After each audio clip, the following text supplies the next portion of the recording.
저희 법안의 이름은 디지털 자산 시장의 혁신과 성장에 관한 법률입니다.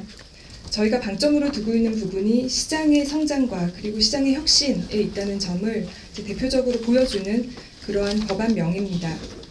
이번 법안 발의를 통해서 저희가 만들어가고자 하는 국내 시장의 모습은 규제의 불명확성 없이 해외에서 대부분의 해외 거래소, 해외 시장에서 가능한 기본적인 대부분의 서비스들이 국내 시장에서도 가능하게 되고, 그리고 디지털 자산, 스테이블 코인의 발행이 국내에서 이루어질 수 있도록 함으로써 결국은 발행인과 사업자를 모두 국내에서 규제할 수 있는 틀을 만들어서 전국적으로는 우리 이용자들을 보호하는 그러한 환경을 조성하고자 하는 데 있습니다. 먼저 이 페이지 보시겠습니다.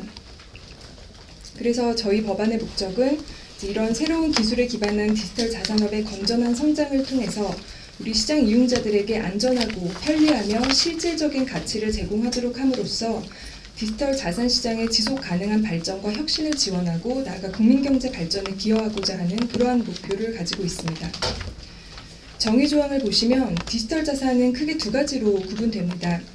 일반적인 디지털 자산과 그리고 우리가 소위 스테이블 코인이라고 하는 가치 안정형 디지털 자산입니다. 이 스테이블 코인이 가치가 연동될 수 있는 대상에는 두 가지가 있는데, 하나는 법정화폐, 즉 법화이고 다른 하나는 자산입니다. 그 두 가지에 모두 가치를 연동할 수 있도록 열어두었습니다. 디지털 자산업은 크게 9가지로 구분을 하였습니다. 자세한 내용은 3페이지에서 설명드리겠습니다. 디지털 자산 매매 교환업은 소위 프린서플 딜링이라고 하는 자기가 자기 고유 재산으로 하는 그 매매와 교환 행위를 의미합니다. 그래서 자기의 계산으로 매도 매수 교환을 하는 것입니다. 디지털 자산 중개업은 우리 거래소들이 지금 하고 있는 타인의 계산으로 중개 행위를 하는 것이고, 이러한 매매 교환업과 중개업은 모두 거래소라는 형태의 거래 시설을 운영하게 될 가능성이 있습니다. 디지털 자산 보관 관리업은 우리가 잘 알고 있는 커스터디업인데요.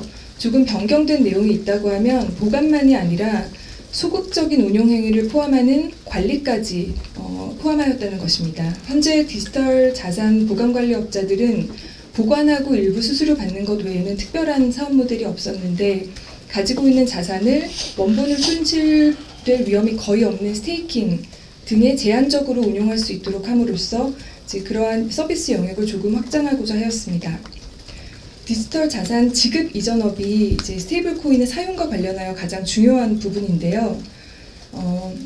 지급 부분은 지급인과 수취인 간의 채권 채무 관계를 하나의 법화의 가치가 연동된 가치 안정형 디지털 자산의 이전을 통해서 해소하는 것으로 정의되기 때문에, 만약 지급 이전업자가 원화든 달러의 가치가 연동된 스테이블 코인을 사용해서 이전을 하면 그것은 지급 행위에 해당하는 것이고, 그 외에 자산의 가치가 연동된 스테이블 코인이라든지 아니면 비트코인과 같은 일반 디지털 자산을 이용해서 이전을 하는 경우에는 이전 행위에 해당하게 됩니다. 그리고 지급 이전업 라이센스를 가진 자는 그 모든 종류의 가상자산을, 디지털 자산을 사용한 지급 행위와 이전 행위를 모두 할 수 있는 것으로 그렇게 규율하였습니다.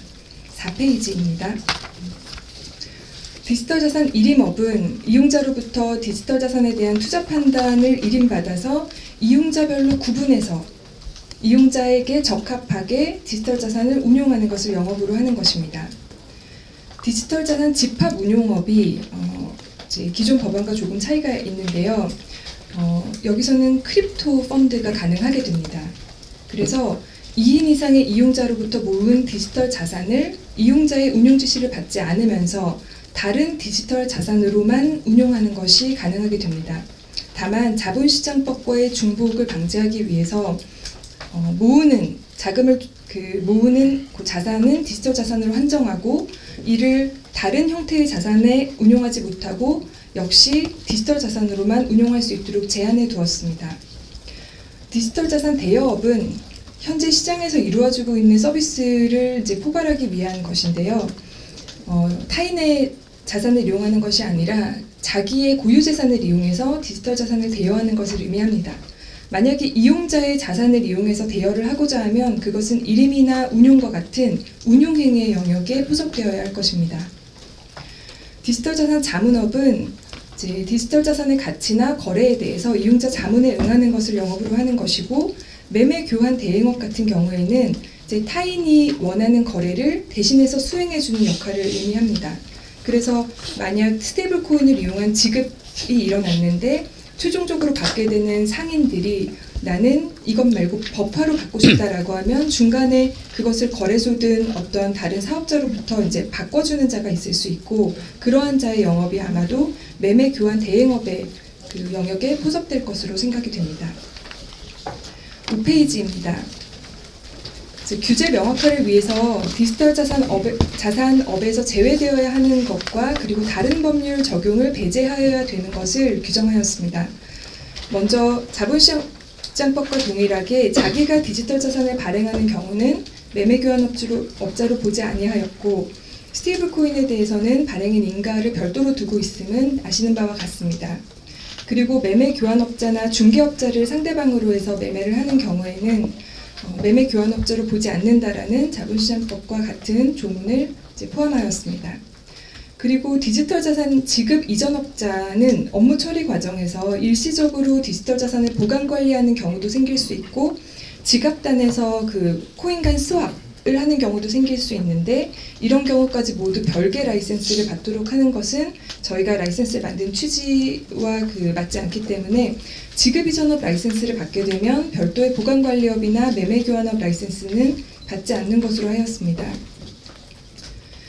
디지털 자산 지급 이전업자 외에 일반적인 디지털 자산 업자들도 항상 디지털 자산 이전 행위를 하게 됩니다. 그래서 자신이 인가받거나 등록한 영업에 수반된 이전 행위를 하는 경우에는 지급 이전업으로 보지 않도록 함으로써 역시 별도의 지급 이전업 라이센스 취득 없이 업무를 할 수 있도록 하였습니다. 디지털 자산업은 별도의 규정이 없으면 현재 존재하는 각 금융 업권법과의 중복 적용 문제가 생길 수 있습니다. 그래서 은행법과 자본시장법, 전자금융거래법, 대부업법의 적용을 배제하는 조항을 명시적으로 포함하였고, 이제 디지털 자산의 발행이 가능해지기 때문에 발행하고 판매하는 대가로 금전이나 디지털 자산을 조달하는 경우에는 이 법에 따라서 그러한 행위를 할 때에는 유사수신행위 규제법 적용을 배제하는 조항을 두었습니다. 6페이지입니다. 디지털자산위원회인데요. 디지털자산위원회는 심의 의결사항으로서 우선 우리 디지털 자산 시장의 지속가능한 발전과 혁신 계획을 수립하고 추진할 의무를 부담하게 되고, 디지털 자산업의 건전한 성장을 위해서 감독과 규제 방향도 설정할 수 있습니다. 이용자 보호 방안과 이용자 보호를 위한 제도도 설계할 책임을 갖게 되고요. 구성을 보시면 금융위에 설치 운영하도록 하고 20명에서 30명 정도의 위원들을 유지하도록 하였는데, 금융위 부위원장이 디지털자산위원회 위원장을 하여 전통금융과 디지털자산금융을 조화롭게 고려할 수 있도록 하였습니다.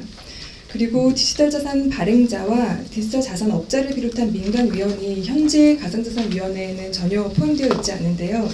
민간위원이 적어도 절반 정도는 포함되어서 이제 기존에 계시던 어떤 학계의 깊이 있는 학문적인 논의와 그리고 새로 들어가게 되는 민간위원들의 어떤 실무적인 그런 노하우들이, 그리고 시장에 대한 이해들이 골고루 반영될 수 있도록 그렇게 규정하였습니다. 7페이지는 디지털 자산의 공시에 관한 부분입니다. 이 부분이 사실 가장 중요한 부분 중 하나인데요. 디지털 자산 시장은 자본시장이랑 공시 부분에서 차이점이 좀 많습니다. 그 부분은 뒤에 설명드리겠는데요. 우선 먼저 국내에서 발행하는 경우만을 염두에 두면 우리 법에서 어떠한 항목에 대한 공시를 해야 되는지를 백서의 기재사항으로 정하고 있고, 그러한 요건을 충족한 백서를 발행자는 이제 작성하고 그리고 이를 법정협회에 제출하도록 하였습니다. 그런데 국내의 경우에는, 국내에서 발행하는 코인의 경우에는 발행자가 법에 정한 요건을 충족한 백서를 작성할 수 있고, 거기에 따라 이제 협회가 운영하는 통합 공시 시스템에 게시를 할 수 있는데요. 문제는 해외에서 발행된 디지털 자산을 국내에 가져와서 이를 판매하거나 혹은 취득을 권유하는 그러한 행위를 하고 싶은 사업자들이 있을 수 있습니다. 그러한 디지털 업자들은 그러면 아무런 공시 없이 이 영업을 할 수 있느냐라고 하면 그렇지는 않습니다. 이때 그 해외에서 발행된 자산을 가지고 오고자 하는 디지털 자산 업자는 자신이 해외에서 이미 발행되어 공시된 백서를 보고 그리고 공개된 모든 자료를 동원해서 자기가 할 수 있는 최선의 주의임으로 법상 요건에 맞게 제작성한 디지털 자산 설명서를 직접 작성하여야 합니다. 그리고 그것을 협회에 제출하고 중국적으로 협회가 형식적인 심사를 거쳐서 그 통합공시 시스템에 게시하여야만 그 효력이 발생하게 됩니다. 그래서 크게 국내 발행자는 백서를 작성하여야 하고 해외에서 발행된 자산을 취급하고자 하는 자는 디지털 자산 설명서를 작성해야 되는 것이고 그 양 공시 서류들은 모두 우리 법정협회가 운영하고 있는 단일한 통합공시 시스템에 게시되어서 이후에 판매하고자 하는 자가 활용할 수 있는 그런 구조입니다. 그리고 만들 그 백서와 디지털 자산 설명서의 그 주요한 내용들은 판매 설명서에 담아서 나중에 취득 권유를 할 때 사용할 수 있도록 하였습니다. 자본시장법상 그 투자 설명서를 생각하시면 될 것 같습니다. 그러면 정리해보면 디지털 자산을 판매하거나 취득 권유할 수 있는 자는 결국은 국내에서 발행한다고 하면 국내에 설립된 법인으로서 자기가 작성한 백서를 협회에 제출하는 방식으로 협회를 통해서 통합공시 시스템에 게시한 발행자가 있을 것이고요. 발행자를 인수하거나 승계한 자도 이제 포함되는 개념입니다. 그리고 외국에서 발행된 자산에 대해서는 만약에 해당 백서가 우리 법에서 정한 요건을 모두 충족하고 있다고 하면 그 백서를 그대로 가지고 오는 방법도 있을 것이고 그렇지 않은 경우에는 자신이 제작성한 디지털 자산 설명서 그리고 각각의 경우에 판매 설명서를 협회에 제출하는 방식으로 역시 통합공시 시스템에 게시하도록 한 디지털 자산 업자가 있을 것이고요. 마지막으로는 이미 작성된 백서나 설명서 또는 판매 설명서를 사용해서 이용자에게 이 디지털 자산을 판매하거나 취득 권유하려는 디지털 자산 업자가 있을 것입니다. 이들이 디지털 자산을 판매 취득 권유할 수 있는 자에 해당합니다. 가능 시점은 효력을 발생하여야 되기 때문에 이제 그 협회의 그 시스템, 통합공시 시스템에 게시가 되어야 하는데 뒤에 보시면 그 효력을 발생할 수 있는 별도의 규정을 마련하고 있고 그 부분은 9페이지에서 설명드리겠습니다. 그리고 이 토큰 같은 경우에는 이제 프리세일을 일반적으로 하기 때문에 발행되기 전에 이미 이 판매에 대한 약정이 이루어지는 경우가 많이 있습니다. 그래서 그 경우는 아직 발행 전이지만 금지되지 않고 이 프리세일 약정 자체는 가능하도록 하였습니다. 8페이지입니다. 발행 공시의 예외를 정하였는데요. 우리 자본시장법에서도 공모와 사모가 있는 것처럼 디지털 자산 시장에서도 이제 공모에 해당하는 경우는 이렇게 엄격한 방식의 공시를 하지만 사모에 해당하는 경우라고 하면 그 공시 의무를 다소 경감해 줄 수 있을 것입니다.